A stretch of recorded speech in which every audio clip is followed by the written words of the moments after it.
Good evening and thank you for joining us. Barring any last-minute additions to the agenda, Monday has the makings of a light night for counselors at Thunder Bay City Hall. Council will receive an update on a youth inclusion plan, which is to be implemented over the next 5 years. It comes in response to the 7 youth inquests into the river deaths of Indigenous students in the city. The federal government committed $5.6 million to the project in August. The plan is to help young people aged 12 to 24, particularly Indigenous youth who come to Thunder Bay for school, integrate into the city and connect them with programs and services to keep them safe. It will include an annual gathering for grade 8 students from northern communities, a mentorship program, and other youth-led initiatives. Numerous organizations and communities, including Fort William First Nation, Anishinaabe-Aski Nation, and the Matawa Learning Center, have worked alongside the city to develop this plan. Generations of residents in the Grassy Narrows First Nations have suffered the debilitating effects of mercury poisoning, and their water system is still contaminated. Kiiwetinoong MPP brought the topic back to Queen's Park this past week and stated that the Ford government has done little to nothing to resolve the issue. Mercury runoff in the Wabigoon and English River have been a long-time problem for the community of Grassy Narrows. And at Queen's Park, Mamakwa read a letter from the former Dryden Mill employee saying they were ordered to dump mercury and salt barrels behind the mill in 1972. Mamakwa states both the current and previous government should have done more on the issue, saying the situation is being met with a double standard from the province. If poison was buried in Toronto, you can be sure that this government would act. Yes. After more than 200 days in power, it is time for this government to take action to find the buried mercury upstream from Grassy Narrows. The province's Minister of the Environment says they concluded studies in December, with those results being relayed to the teams on the ground in affected communities. Cooperatively, as the tripartite agreement calls for, to make sure that once the science was confirmed, we will then go forward with a study, and that's what the working group will be focused on. So we are working with the local communities, we are working with the affected individuals to protect the health and safety of that community. Local motorcyclists met outside the city today for an ice racing event to raise funds for a good cause. It was all put on in memory of a longtime supporter and videographer of the winter sport. Tyler Kelleher reports.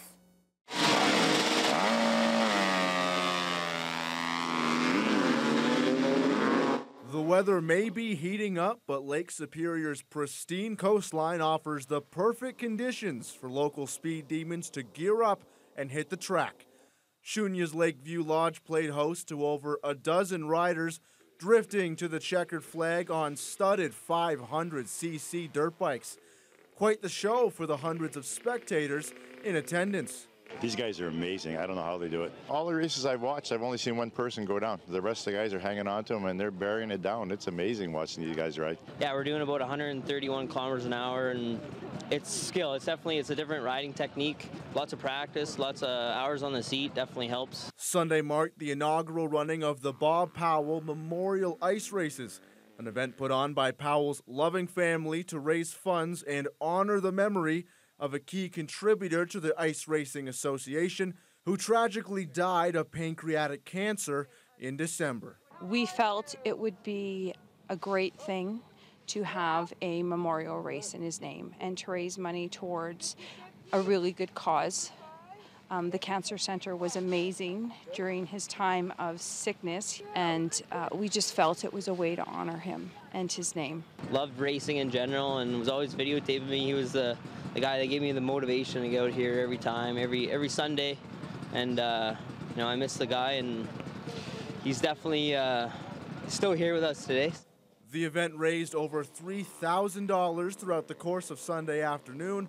All proceeds from the race will be donated to the Thunder Bay Regional Cancer Center and the Ice Racing Association. Tyler Kelleher, TBT News.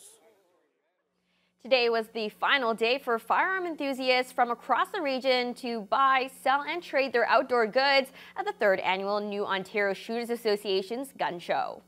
Over 30 vendors packed the Slovak Legion's showroom with guns, ammunition, accessories, and more. The 2-day event welcomed a wide variety of customers, ranging from the most experienced marksmen to amateurs and collectors. You get everybody, young, old, sportsmen, people that have no idea what's involved in the gun show, people traveling through, and and people looking to join clubs, get information, this is the place to come. My son was part of the junior shooter club a few years back, so we came for that, and that's when we started coming. Great experience for kids to handle guns safely, and they had very qualified people there to make sure that they were doing it safely and properly. Tickets were $5 at the door, and all entry and concession proceeds went back to the association's Junior Shooters program, which helps provide rifles, ammunition, and targets for kids to learn how to use a firearm in a safe environment. A family in Marathon is keeping one of their favorite family traditions alive by operating one of the last movie theaters in northwestern Ontario. Marathon Town Councillor Chantal Zingra, along with her two sisters and their mother, recently began running the Odeum Theatre. Alana Pickrell has the details. Big bright eyes, really excited. That's the expression Chantal Zingra says she sees on the kids' faces when they come to the Odeum Theatre in Marathon. Zingra says when the former owner announced she would be retiring last year, the decision to take over was a family one. We had always been theater goers, so we're getting worried that, if nobody takes it, there's going to be no theater in town, and we just kind of decided after going over it over supper, decided to throw our names in and see what happens. In addition to the theater, Zingra says they have also taken over operations of the snack bar, which is open during both the movies and when hockey tournaments come to town. So far, the reaction from residents has been positive, with attendance ranging in size of 2 people to over 100, and the theater has reached audiences beyond the town's boundaries. We have a really good clientele, lots of people who come regularly. People come from Terrace Bay, from Manitouwadge, from the surrounding First Nations. It's really nice to see and keeps us going. And what does Zingra have to say about the whole operation being a family affair? It's really nice. It's really brought us together. We always had supper together pretty regularly. Now we've got our regular family time, but now we go to work together too. So it's been nice that way. Officials with the town of Marathon are looking into the possibility of building a new rec center, as the current building is close to 50 years old.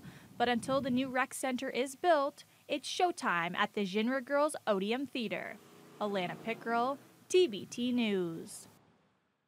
If you have a fear of heights, you may want to look away from this next story. Adrenaline junkies took to the ice walls along Highway 11 near Nipigon last weekend for the 33rd annual Nipigon Ice Fest. The event utilizes the frozen waterfalls and takes winter adventure tourism to new heights. Adam Riley reports.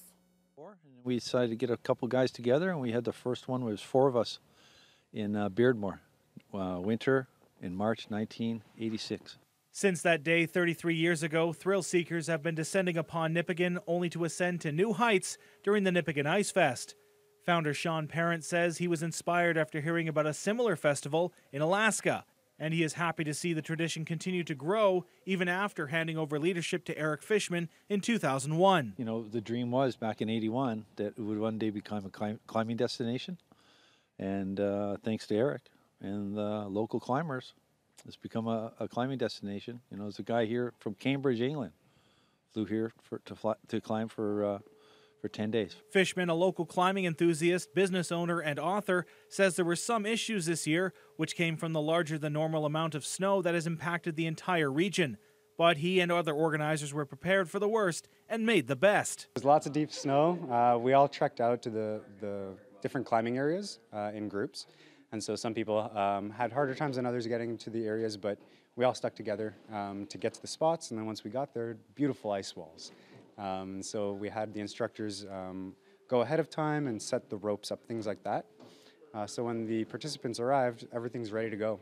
One of the participants was Brian Collins, who describes himself as a bit of an adrenaline junkie. He says he has been ice climbing for 2 years, but this is the first ice fest he has attended. You started out rock climbing, and then I heard say, hey, you can go ice climbing too. And it's like, I'm all for that. It's just as crazy and just as an adrenaline rush. What was it like out there today? It was quite cold, but once you got on the ice wall, it warmed up quite a bit once the sun came out, and it was really nice. Collins says he will take this year's experiences to plan ahead in anticipation of the 2020 Nipigon Ice Fest. Adam Riley, TBT News.